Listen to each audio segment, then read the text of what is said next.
ओम शांति। अव्यक्त मुरलियों की श्रृंखला में आज हम प्यारे बाप दादा के 18-1-71 के मधुर महावाक्य सुनेंगे।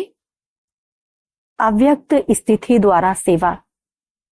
आज आवाज से परे जाने का दिन रखा हुआ है, तो बाप दादा भी आवाज में कैसे आए? आवाज से परे रहने का अभ्यास बहुत आवश्यक है। आवाज में आकर जो आत्माओं की सेवा करते हो, उससे अधिक आवाज से परे स्थिति में स्थित होकर सेवा करने से सेवा का प्रत्यक्ष प्रमाण देख सकेंगे। अपनी अव्यक्ति स्थिति होने से अन्य आत्माओं को भी अव्यक्त स्थिति का 1 सेकंड में अनुभव कराया तो वह प्रत्यक्ष फल स्वरूप आपके सम्मुख दिखाई देगा।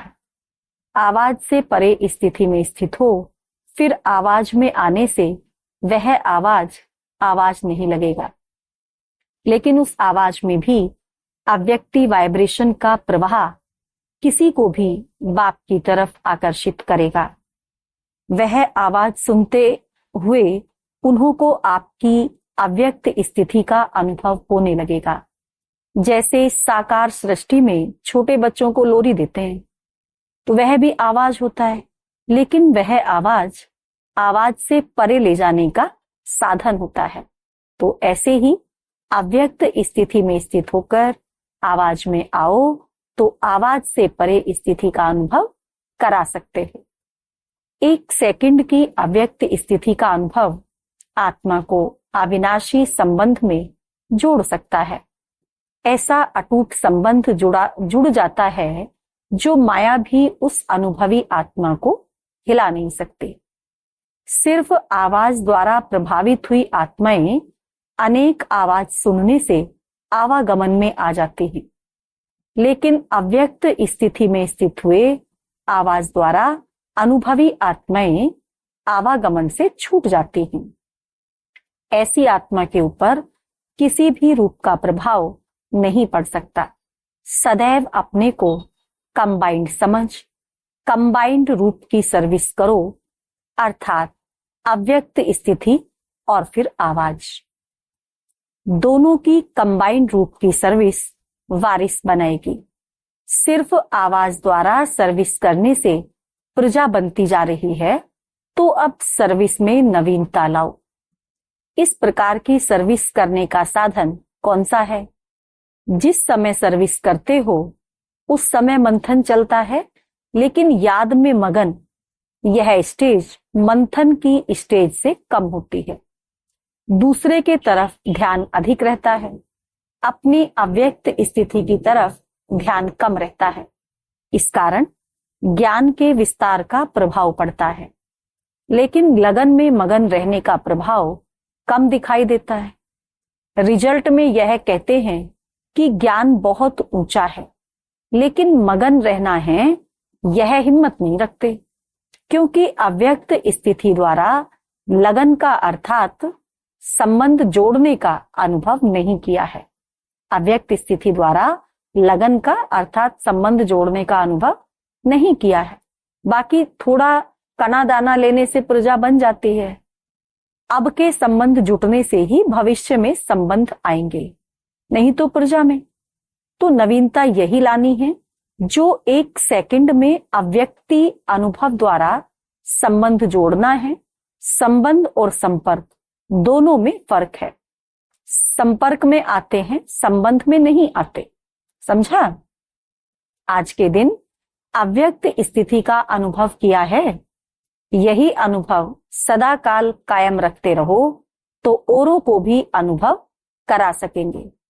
आजकल वाणी व अन्य साधन अनेक प्रकार से अनेकों द्वारा आत्माओं को प्रभावित कर रहे हैं, लेकिन अनुभव सिवाय आप लोगों के अन्य कोई नहीं कर सकते हैं, न करा सकते हैं। इसीलिए आज के समय में यह अनुभव कराने की आवश्यकता है। सभी के अंदर अभिलाषा भी है, थोड़े समय में अनुभव नहीं करने के इच्छुक हैं, सुनने के इच्छुक नहीं है। अनुभव में स्थित रहे, अनुभव कराओ। सभी का स्नेह वतन में मिला, सभी का स्नेह बाबा ने कहा वतन में मिला, सुनाया था 3 प्रकार की याद और स्नेह वतन में पहुंची। वियोगी, योगी और स्नेही। 3 प्रकार की याद और स्नेह वतन में पहुंची। वियोगी, योगी और स्नेही। तीनों ही रूप का याद प्यार बाप दादा को मिला। रिवाइज कोर्स के वर्ष भी समाप्त होते जा रहे हैं। वर्ष समाप्त होने से स्टूडेंट को अपनी रिजल्ट निकालनी होती है।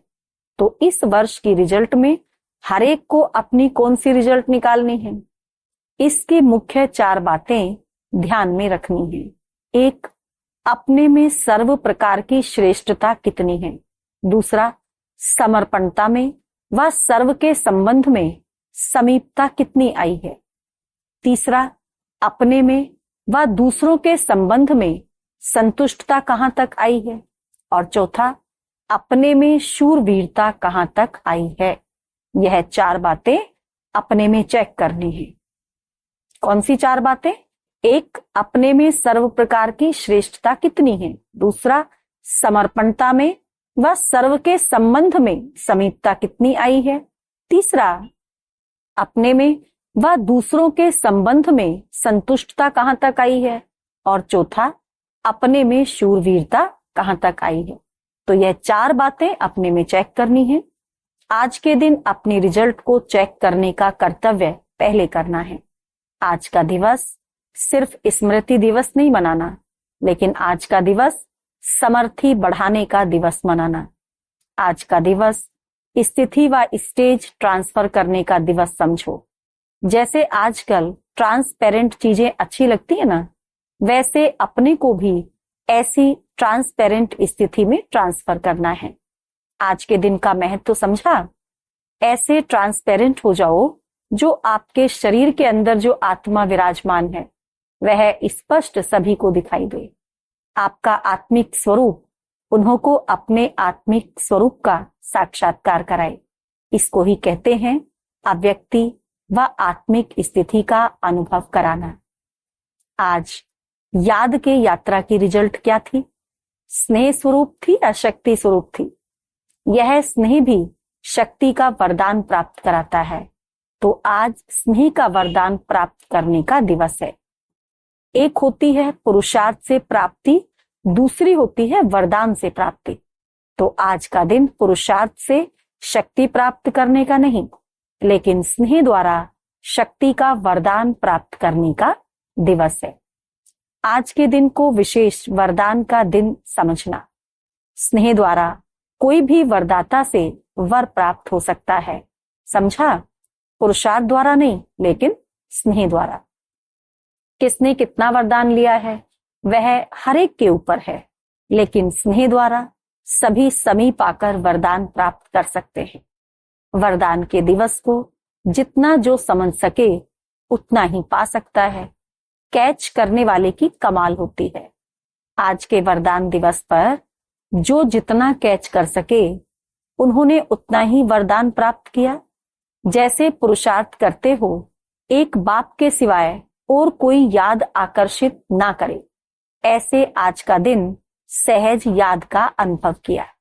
अच्छा, ओम शांति।